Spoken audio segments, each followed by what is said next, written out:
Previously on Flesh Wound Farce. It's funny because we usually talk about it before we record, but this one, I was like, nah, I forgot to talk about it. So I'm just going to surprise you guys. Yeah.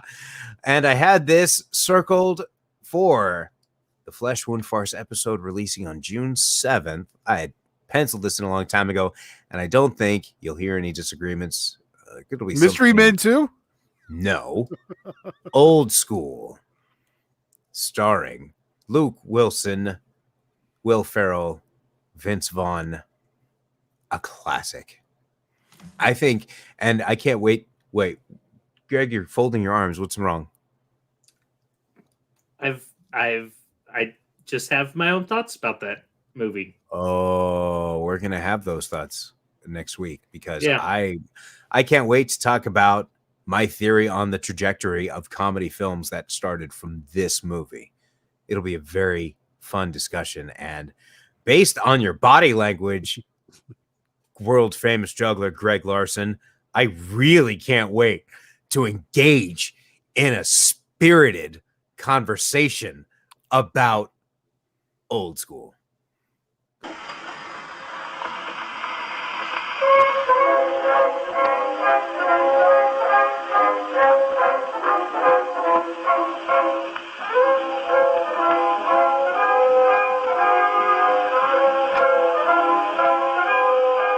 Ladies and gentlemen, welcome to a new episode of Flesh Wound Farce, where we review and discuss your and our favorite comedy films.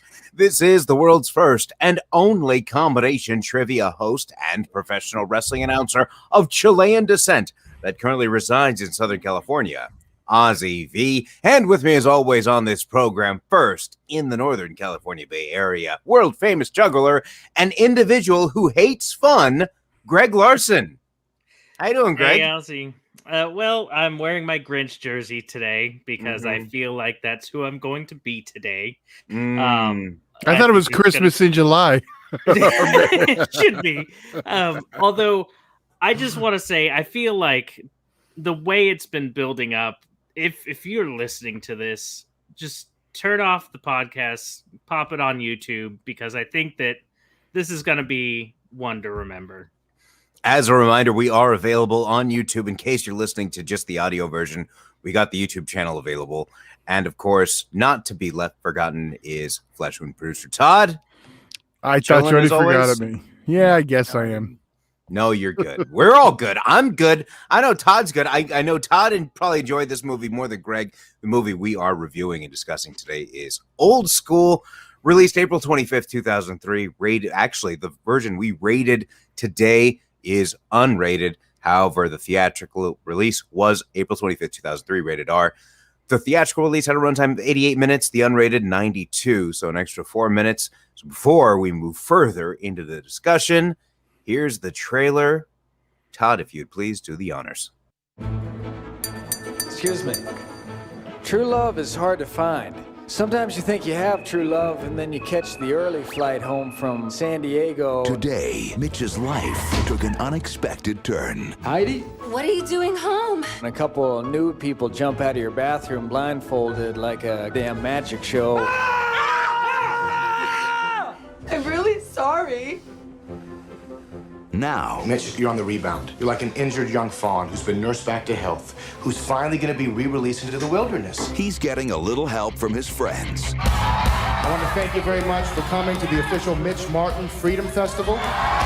He's a very successful, very disease-free gentleman standing by the minibar. From DreamWorks Pictures. We are officially starting a fraternity. This is my house. I heard you guys are starting up a fraternity. Who told you that? And the director of Road Trip. We're giving out bids to 14 guys. Wait, who's this guy? He looks like he's 100 years old. Just ring the bell, you pansy.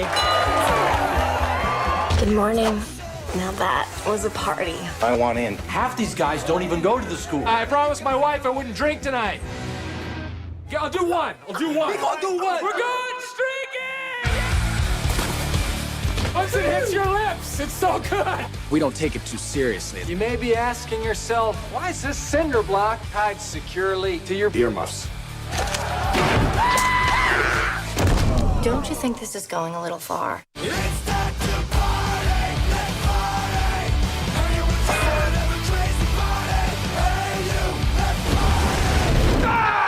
Frank, just pace yourself. Sorry.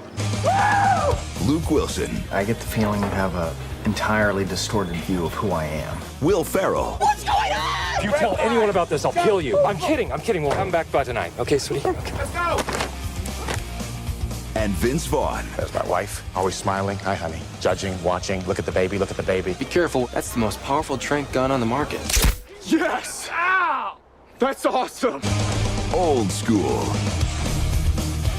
You're crazy, man. I just have to say, I'm watching this and I can see both of your expressions at the same time. Ozzy with that grin and Greg's looks like he's having the worst time ever. I mean, I don't know what to say. I really don't know what to say. This came out I was 19 years old when this came out, and it was like the perfect time. But more on the initial thoughts, I'll get into this point deeper later, but I felt it really changed the game in terms of comedies are concerned. Before I move on, I have this unrated DVD. On the backside, it reads, "What's a guy supposed to do when he catches the early flight home and finds his girlfriend in bed with a room full of naked strangers? Return to college and start a fraternity." Before you can say wet and wild wrestling, Frank the Tank, played by Will Ferrell, Mitch, played by Luke Wilson, and Beanie, by Vince Vaughn, have their own frat raging with out-of-control antics. When things get too wild, the Dean, played by Jeremy Piven, sets out to shut them down. The laughs are top of the class in this hit comedy from director Todd Phillips.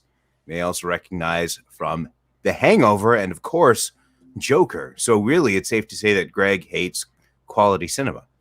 Now, but moreover, on the initial thoughts, as I was saying, it came out in 19, and to me, it changed the game in terms of comedies. Like, comedies at that time were going like on a certain trajectory, and I think after this one came out, it completely changed the game. But I'll get into that a little bit more later. But more on initial thoughts about the movie itself. Greg? Could you say that with more disdain?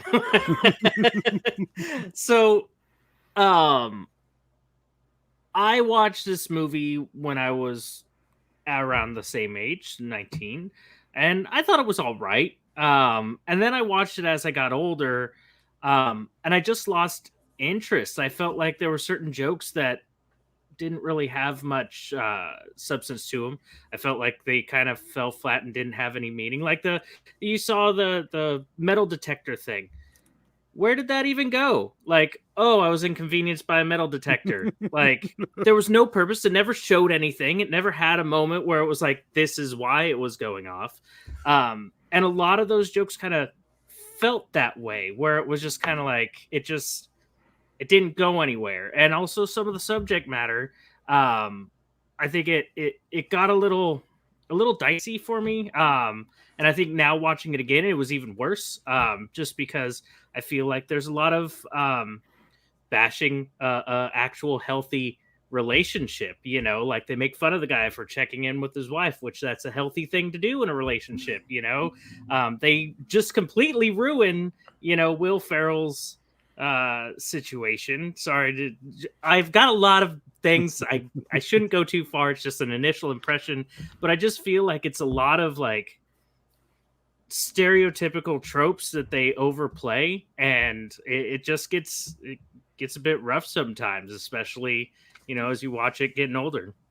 Okay, I have a fantastic retort to what you would a response rather, and I would love to hear what you would have to say to that. But before I go into that, Todd, how about your initial thoughts here? I do like this movie. I will say that the game changer part I have an issue with, because the game was changed in '99 when American Pie came out, and Todd Phillips' first film was Road Trip, which kind of was playing off American Pie. And we get to this is like an adult American Pie, but I love American Pie, so I love this one too. Right.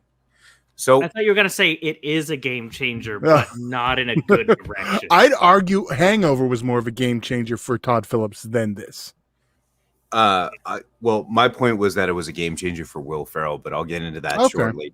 That's no argument.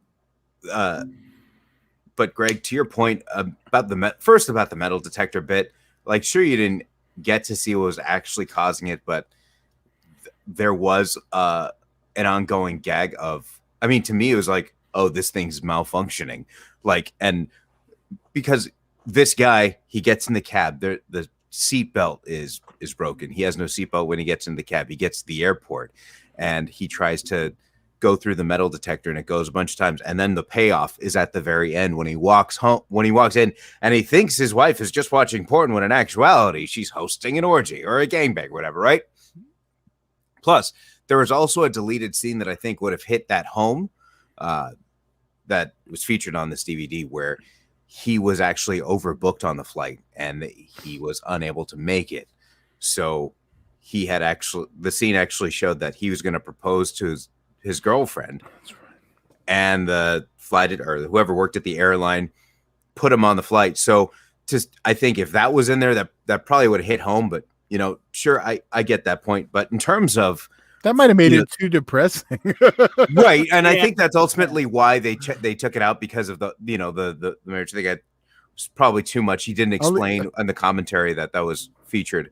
But in terms of the making fun of him because he's just checking in with his wife, I think in this particular instance, it fits because you had the therapist when they're all in therapy after the streaking session, and then he says, I think I just had a hard time coming to realize that like, to get to sleep with one woman, you know, it does that look right for the rest of my life. So really, it's not so much him like checking in with his wife. It's more him being uncharacteristically not like himself, because he at heart, he is really Frank the Tank. So when he says, oh, I just got to run it by Marissa or whatever, it's because, and the reason why, in my mind, the reason why they look at him or make fun of him, it's because that's not who he is. So I don't think it's necessarily a joke about making fun of, like, you know, yeah, it's good to check in with relationships, but it's not good to not be yourself. And I think, and that's what I think is illustrated throughout the entire movie, that he is actually somebody else and wasn't the person that you saw at the very beginning. So if they didn't have, in the immediate moment of the wedding, Will Ferrell says, or not Will Ferrell, Vince Vaughn says, you know, this is the last person you're going to sleep with, you know, like, he's even saying it preemptively. So it's not even as if he's had a moment to start growth. Like, and that's the thing. Like, I think there's too many things in life in which we say, like, we don't promote, like, growth in life. Like, you have to always be this one person, you know? And I think that's where it kind of falls flat for me, is it just makes it almost justifies, like, that stay in your 20s, like, just drink, just party, just do whatever you want. And, like, it doesn't, like, it almost shuns growth in some way for people. Trust me, it's not a good example. I don't think it's a matter of necessarily like shunning growth. I think it's just a matter of, like, separating this character from the other two, because obviously you have Beanie, Vince Vaughn character, who's the owner of Speaker City, but, you know, he misses his youth or whatever, and, like, ultimately he ends up not cheating on his wife, right? And then you have Luke Wilson, who's just trying to find himself, right? So I think it was just more as a contrast, just separating him from the two. If only in a parallel universe, Vince Vaughn showed up with the other Wilson brother, and we would have been done. Right. But I think it was just more just to separate the character himself and his own journey, because it's the Married with Children, Al Bundy. It's funny when bad things happen to him. You find it hilarious, right? He plays that role. Like, everything bad just happens to him and it just gets worse and worse. He shows up and he thinks his wife is cheating on him with Andy Dick, when in actuality all that stuff's going on. And it adds more, I don't know, add more umph to it for me, like more of a cartoony humor, to see humor in tragedy. But it's not as if, like, when there's a final moment between him and his wife, as if he looks happy about it. Like, he doesn't, there's no, like, freedom, I get to be myself. You know, like that moment doesn't happen for him. So I just don't feel like it hits, but everyone's got their own perspective of it, and that's fine. I get it. And I think when you see his resolution at the end, I think he finds who he actually is. And I don't want to go into spoiling anything, but I think the reason why you didn't see him like overjoyed, like, oh, I'm free now, is because he didn't know who he was. He was all confused by this. He fell for this girl. So he changes and then he just loses himself. And then this is him getting back to it. But in terms of, I have tons of favorite scenes in this movie. And I'm sure Todd probably saw me laugh the hardest at one of them. Where just because I remember seeing this in the theater, and when Will Ferrell shoots himself in the neck with the dart gun, everybody's reaction was just so great. And then the after effect, when the voice slows down, and everybody in the theater just losing it. And I just remember that moment. I hold on to that moment. But another line that I just absolutely loved and wanted to give attention to is at the birthday party. You have Beanie, Vince Vaughn, dressed as a clown, who's sitting with Mitch, Luke Wilson's character, and crosses one of the fraternity members dressed in elephant costume, but he's got his character head off. So I'm just getting water. It's crazy. He's like, to put the head on. There's children here. You're traumatizing them, right? And then Mitch says, why give him such a hard time? You don't see me breaking the fourth wall as he's smoking and drinking a beer in a clown outfit. That made me lose it.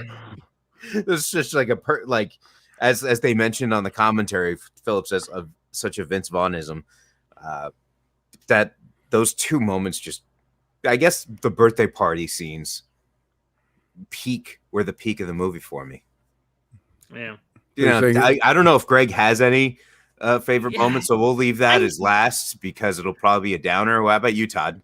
Yeah, the seatbelt gimmick. The seatbelt joke had me rolling. What do you recommend I do? And the response is, I recommend you stop being and that's why Todd Phillips no longer does comedy, because he can't make jokes that offend people. Yes, it was not a joke that aged well, maybe perhaps in 2021. Yes, it still made me laugh because it's so politically incorrect now. Right. Well, and I think that was the point of it. Yeah. And at the same time, when you hear that he was in San Diego, I thought, yeah, I kind of buy it. I believe it. But that's any other, because that was like pretty early on. There wasn't anything else. A lot of the stuff early on, like when Todd Phillips shows up and does, I'm here with the gang bag. Hello. I'm so polite. Yeah. There's stuff throughout it, but those are the ones that like immediately like I wrote down. So I don't know if later I was just into the movie a lot and didn't, like there's a lot of bits, but like funny stuff.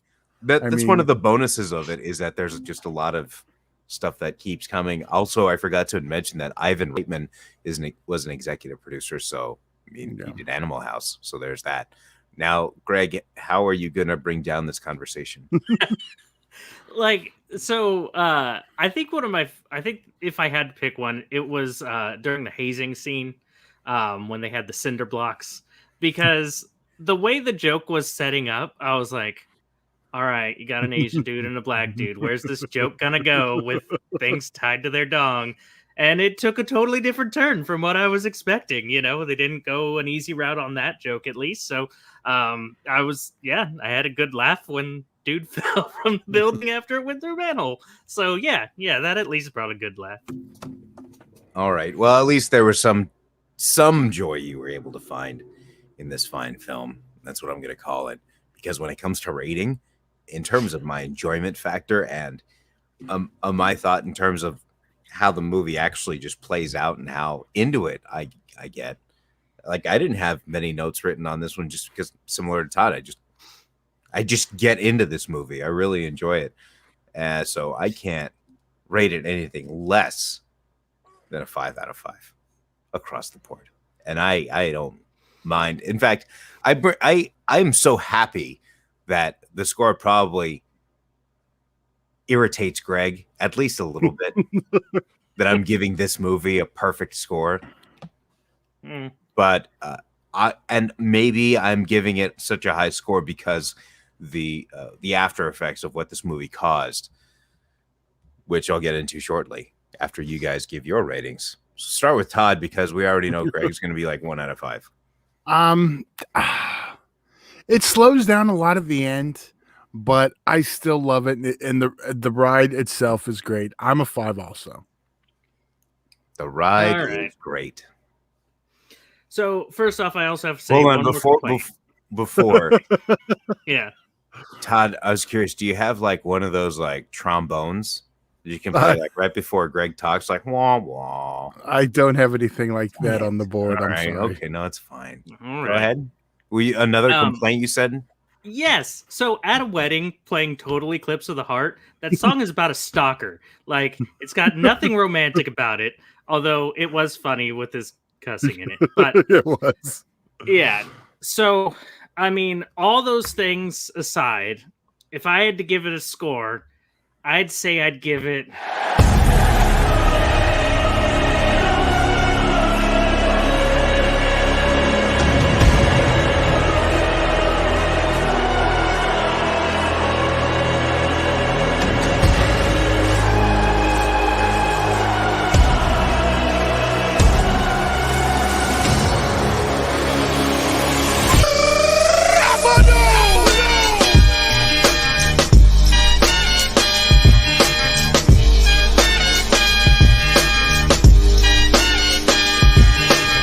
Your time is up, my time is now. You can't see me, my time is now. It's the franchise where I'm shining now. You can't see me, my time is now. In case you forgot or fell off, I'm still hot. Knock your shell off, my money's... Oh my God. I love this movie. It's a 5. You just set it up so well last week. I had to go for it. I'm sorry for all the things I said about it. I've never had a problem with it. This entire time it was a ruse?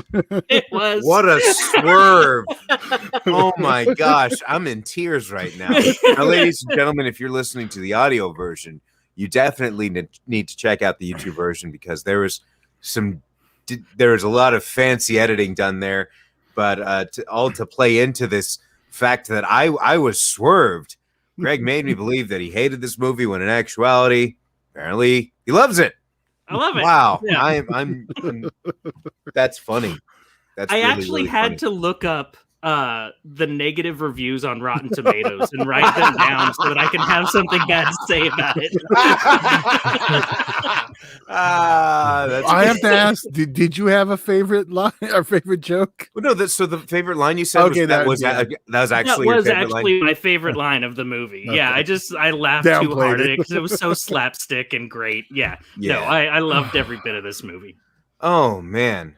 Well, I was just an accomplice. This was all Greg. That's brilliant. Bravo. Again, ladies and gentlemen, if you're listening in the audio version, YouTube version of this episode is definitely worth a watch. Also, one thing I did write down that I forgot to mention, producer Dan Goldberg, I believe. Font's a little strange on the back of that DVD, but Dan Goldberg, producer on this film, also co-wrote Stripes. What was his name again? Dan Goldberg. Okay. Dan Goldberg, I believe. Anyhow, so you had Ivan Reitman, Stripes. I know it's funny we did Stripes last week, but I swear it wasn't planned. That's the first thing I thought when I saw his name pop up. I was like, oh. Now, next week, we will be back with a new episode. We're going to be watching the classic film, Three Amigos, starring Steve Martin, Chevy Chase, and Martin Short. Looking forward to that conversation. Had a great time with this episode. I'm not just saying that. I really did, even though I was fooled. Bravo. I was played. Bravo. Fantastic. Awesome. You totally worked me. I even wore the shirt I wore was the mock WWF Pandas with the steel chair, right? Just because I was ready for a fight. Which, you know what? I never got into why I thought this movie was such a game changer. Well,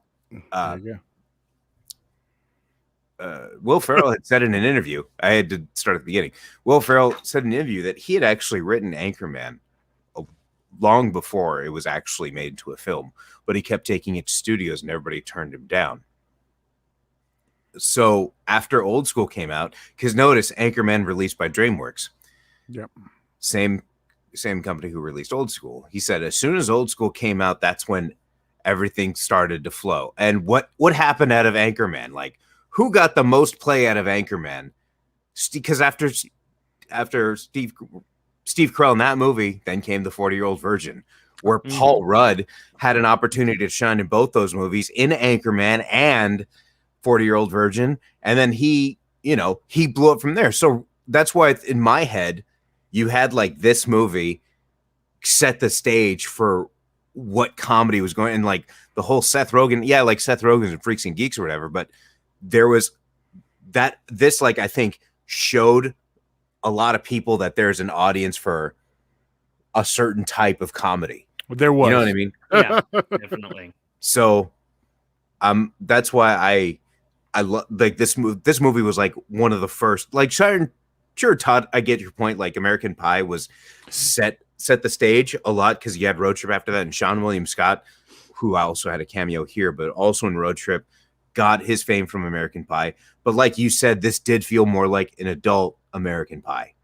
and I think that's what. And this definitely launched more careers.